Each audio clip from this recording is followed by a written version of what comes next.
본문 욥기 9장 3절부터 4절에 사람이 하나님과 쟁변하려 할지라도 천마디에 한마디도 대답하지 못하리라. 하나님은 마음이 지혜로우시고 힘이 강하시니 스스로 강팍히 하여 그를 거역하고 형통한 자가 누구이랴. 욥은 말하고 있습니다. 쟁변하다는 말은 다투어 변론하다라는 뜻입니다. 피조물인 우리는 감히 창조주 하나님과 쟁변할 수 없으며 하나님 앞에 오직 순종과 경외만 있어야 합니다. 왜 그래야 할까요? 하나님은 우리를 만드신 창조주이시며 빛 자체이시고 완전한 분이시기 때문입니다. 그런데 여기에서 욥이 어떤 의미에서 이러한 말을 하고 있는지 알아야 합니다. 자, 욥은 자신이 지혜롭다고 생각하고 있었지만 하나님과 견주어 볼 때는 지혜롭지 못하다는 것을 알고 있었습니다. 자, 그렇게 고백하고 있는 욥은 하나님의 지혜에 대해 깊이 알고 있는 것 또한 아니었습니다. 단지 하나님은 지혜롭고 힘이 강하시기에 독재자처럼 마음대로 자신의 자녀들과 재물을 다 걷어가셨고 질병에 고통까지 주셨다고 생각하고 있고 그렇게 표현하고자 하는 말이었습니다. 하나님께서는 인간이 범죄하여 사망으로 갈 것을 아셨고 이 문제를 해결하기 위해 속죄의 제물이 되어주실 예수님을 만세전에 예비하셨습니다. 예수님은 십자가에 달려 죽으셨지만 죄가 없으심으로 사망 권세를 깨뜨리고 부활하셨고 이러한 주님을 믿는 사람마다 구원을 얻을 수 있게 된 것입니다. 자, 그러나 욥은 이처럼 사랑의 섭리가 담긴 하나님의 힘과 지혜를 말하고 있는 것이 아니라 단지 강한 힘과 지혜로서 마음대로 하실 수 있는 하나님으로 오해하고 있는 것입니다. 욥의 말대로 마음을 강팍하게 하여 하나님의 말씀대로 살아가지 않는 사람은 하나님으로부터 형통한 축복을 받을 수 없습니다.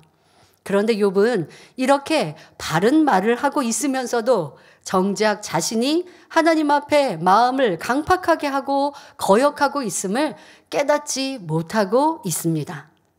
친구들이 여러 가지로 진리를 통해 권면했는데도 욥은 마음을 강팍하게 하여 귀를 기울이지 않았고 회개하려고도 하지 않았지요. 이어지는 욥기 9장 5절부터 10절에 그가 진노하심으로 산을 무너뜨리시며 옮기실지라도 산이 깨닫지 못하며 그가 땅을 움직여 그 자리에서 미신즉 그 기둥이 흔들리며 그가 해를 명하여 뜨지 못하게 하시며 별들을 봉하시며 그가 홀로 하늘을 펴시며 바다 물결을 밟으시며 북극성과 삼성과 묘성과 남방의 밀실을 만드셨으며 측량할 수 없는 큰 일을 셀 수 없는 기이한 일을 행하시느니라 말하고 있습니다. 욥은 하나님은 모든 것을 미리 정하시고 무조건 그 계획에 따라 움직이시는 분, 즉 예정의 하나님이라 오해하고 있습니다. 그래서 욥 자신은 의롭고 아무 잘못이 없지만 하나님께서 예정 가운데 자신을 이렇게 무너뜨리셨다고 말하고자 하는 것입니다. 매사를 하나님께 책임 전가하는 모습이지요. 하나님은 우리 인생이 행복하기를 원하시며 좋은 것 주기를 원하시는데 욥은 이러한 하나님의 사랑을 너무나 모르고 있습니다. 그리고 하나님의 공의에 대해서도 무지했기에 여전히 자신은 까닭 없이 고난을 받고 있다 생각하고 있는 것입니다. 또 욥은 하나님이 해를 명하여 뜨지 못하게 하시며 별들을 봉하셨다고 했는데 하나님께서는 여호수아를 통해 해와 달을 멈추게는 하셨지만 해를 명하여 뜨지 못하게 하신 적은 없지요. 밤하늘에는 많은 별들이 있는데 별자리마다 각자의 위치가 있습니다. 그래서 욥은 별들이 각각 위치에서 변함없이 있다는 의미를 하나님께서 별들을 봉했다라고 표현하고 있습니다. 자, 욥의 말대로 하나님께서는 홀로 하늘을 펼치셨습니다. 그런데 욥은 마치 하나님의 주권으로 아무렇게나 만들어 놓으신 것처럼 표현하고 있지만 하나님께서는 아무런 이유 없이 펼치신 것은 하나도 없습니다. 화가가 그림을 그릴 때 의미 없이 붓을 움직이지 않는 것처럼 하나님께서는 별 하나까지도 영계의 법칙에 맞추어 적절한 위치에 두셨습니다. 하나님의 섭리 가운데 이 땅에서 인간이 경작받아 나갈 수 있도록 인생을 위하여 해와 달과 별 등을 만들어 놓으신 것이지요. 욥이 알고 있는 하나님은 예정의 하나님이요, 두려운 하나님이요, 독재자 같은 하나님이었습니다. 그러나 우리는 예정의 하나님이요, 사랑의 하나님이시며 공의로운 재판관이심을 알아야 합니다. 자, 여기서 잠시 예정과 예정의 차이점에 대해 알아보겠습니다. 예정론에서 말하고자 하는 것은 하나님께서 이미 인류 역사와 인생의 생사화복 등 모든 것을 정해 놓으셨기 때문에 우리의 구원 역시 이미 정해져 있다고 주장합니다. 그래서 문제는 한번 구원받았다고 정해지면 그것이 끝까지 유효하다고 말하는 것입니다. 자, 반대로 예정이란 하나님께서는 모든 것을 예지하시기에, 즉 미리 아시기 때문에 그에 맞추어 모든 것을 정해 놓으신다는 것입니다. 자, 만일 욥의 말처럼 예정의 하나님이시라면 모든 사람의 구원의 여부는 이미 정해져 있기 때문에 구원받기 위해 노력할 필요도 없습니다. 그러나 하나님은 자신의 뜻에 따라 무조건 정해 놓은 대로 행하시는 분이 아닙니다. 그렇다면 인간에게 자유의지를 주실 이유가 없지요. 구원받을 사람을 미리 선택하신 것이 아니며 누구든지 자유의지 가운데 구원의 테두리 안에 들어오면 구원받을 수 있도록 정해놓으신 예정의 하나님임을 알아야 하겠습니다. 성경을 보면 애굽에 내린 열재앙을 비롯하여 홍해가 갈라지고 여리고성이 무너지는 등 하나님께서 행하신 기이한 일들을 많이 볼 수 있습니다. 인간 경작이 시작된 이후 지금까지 하나님께서 행하신 기이한 일들이 얼마나 많이 있겠습니까? 지금 이 시대에도 이 재단을 통해서 수많은 기사와 표적, 희한한 일과 기이한 일들을 펼치시는 하나님입니다. 자, 그런데 그런 하나님을 알지 못하면 이 모든 일들 또한 하나님이 예정 가운데 마음대로 주관하는 것이다 라고 오해할 수 있죠. 하지만 그렇지 않습니다. 하나님은 정확한 질서와 공의, 사랑 가운데 이루어 가시는 것입니다. 자, 그런데 욥은 예정의 하나님이라 오해하고 있기에 자신 역시 하나님의 예정 속에 들어가 아무 이유 없이 고통을 받고 있다고 생각하고 말하고 있는 것입니다.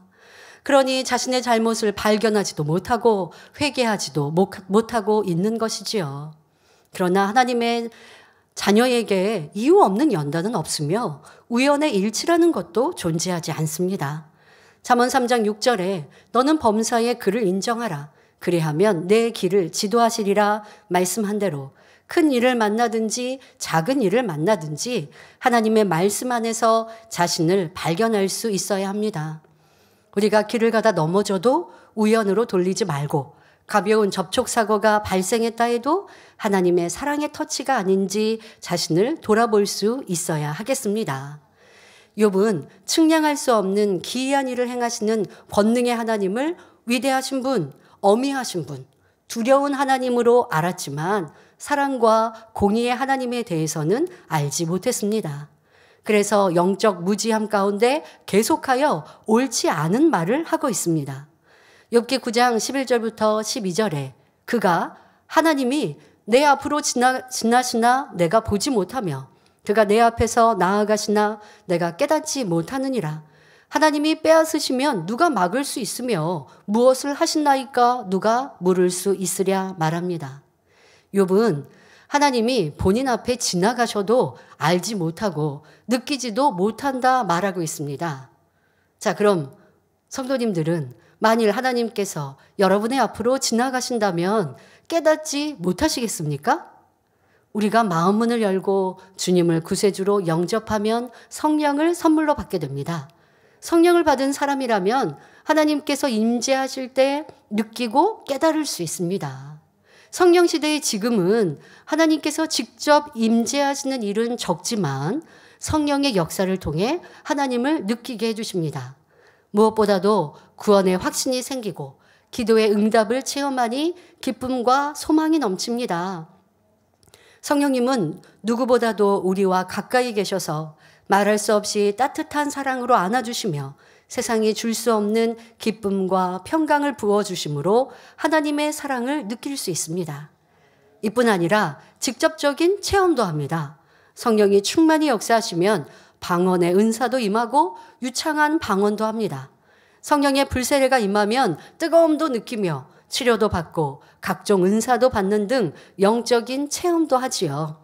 말씀 안에 살아가는 만큼 성령의 역사 가운데 진리와 비진리를 구분할 수 있는 분별력도 생겨납니다. 또한 우리는 하나님의 자녀가 되었기 때문에 하나님께서 불꽃 같은 눈동자로 지켜 보호해 주신다는 것을 알고 믿습니다. 우리의 머리털까지 세고 계신다는 것도 알고 있지요. 이처럼 우리는 하나님께서 지나가시면, 즉 성령이 역사하시면 느끼고 깨달을 수 있습니다. 그러나 욥은 이러한 체험이 없고 느껴본 적도 없기 때문에 그가 내 앞으로 지나가셔도 보지 못하며 깨닫지 못한다 말하고 있는 것입니다. 욥은 또한 하나님이 자신의 자녀와 재물과 건강을 다 빼앗아 가져가셨으니 나쁜 하나님이라고 말하고 있습니다. 그렇지만 그 하나님께 대해 하나님 무엇을 하시나이까? 어떻게 이처럼 막무가내로 빼앗아 가실 수 있습니까? 라고 물을 수도 없다고 원망하고 있는 것입니다. 성도 여러분, 하나님께서는 자녀들의 것을 빼앗아가는 분이 아니십니다. 구하면 주시고 찾으면 찾게 해주시고 두드리면 열어주신다고 약속하셨는데 욥은 지금 정반대의 말을 하고 있습니다. 하나님께서는 자녀들이 큰 일이든 작은 일이든 하나님께 묻기를 원하시며 하나님께서 주시는 응답을 받아 형통하기를 원하십니다. 사랑하는 자녀들에게는 꿈이나 환상, 성령의 음성, 영감으로 교통을 이루며 역사해 가시지요. 성경에는 아브라함이나 모세, 다윗 등 하나님께서 사랑하는 사람들과 대화하신 장면이 기록되어 있습니다. 하나님께서 소돔과 고모라 성에 악이 관영하자 그곳에 심판이 있을 것을 아브라함에게 미리 알려주셨습니다. 소돔과 고모라 성에는 아브라함의 조카 롯이 살고 있었기 때문에 아브라함을 생각하시어 소돔과 고모라의 심판을 미리 알려주신 것입니다. 그러자 아브라함은 하나님 앞에 거듭하여 소돔 성을 위해 간구하였습니다. 처음에는 의인 50인이 있으면 그로 인해 소돔을 멸하지 마실 것을 간구하였고 다음에는 45인, 40인, 30인, 20인, 마침내는 10인까지 내려가지요. 아브라함이 간절한 사랑으로 간청하니 하나님께서 감동을 입으시고 그의 요청대로 들어주겠다고 약속하십니다. 이처럼 하나님은 사랑의 간구, 의인의 간구를 들으시고 응답해 주시며 우리의 물음에 귀찮아하는 것이 아니라 오히려 귀 기울이시고 자상하게 답해 주시는 분이십니다. 자, 다윗도 범사에 이 일은 어떻게 될까요? 이번에는 제가 어떻게 할까요? 라고 여쭙고 또 답해 주시면 그대로 순종하였습니다. 자, 이렇게 행할 때마다 전쟁에서 이기고 형통한 길로 갈 수 있었지요. 그러니 설령 음침한 사망의 골짜기에 거할지라도 다윗에게는 두려움이 없었습니다. 우리도 다윗처럼 모든 일을 하나님께 여쭙고 그 말씀대로 순종하면 신속한 믿음의 성장은 물론 가정과 일터, 사업터의 형통함을 받게 됩니다. 자, 그런데 욥은 하나님은 묻는다고 대답하시는 분도 아니요, 물음을 허락하시는 분도 아니며 예정 가운데 무조건 마음대로 행하는 독재자 하나님으로 오해하고 있으니 큰 무지가 드러나고 있는 것입니다. 욥의 오해는 갈수록 더해집니다. 우리는 욥의 모습을 통해 지혜로운 자로 나와야 합니다. 모든 문제의 원인을 내 안에 죄악에서 찾고 회개하고 돌이켜야 하지요. 그러니 우리는 이 말씀을 자신에게 대입하여 더 낮아지고 깨어지는 시간이 되시기를 바랍니다. 그리하여 하나님의 긍휼과 사랑을 깊이 느끼며 중심에서 감사할 수 있는 참 자녀로 나오시기를 주님의 이름으로 축원합니다.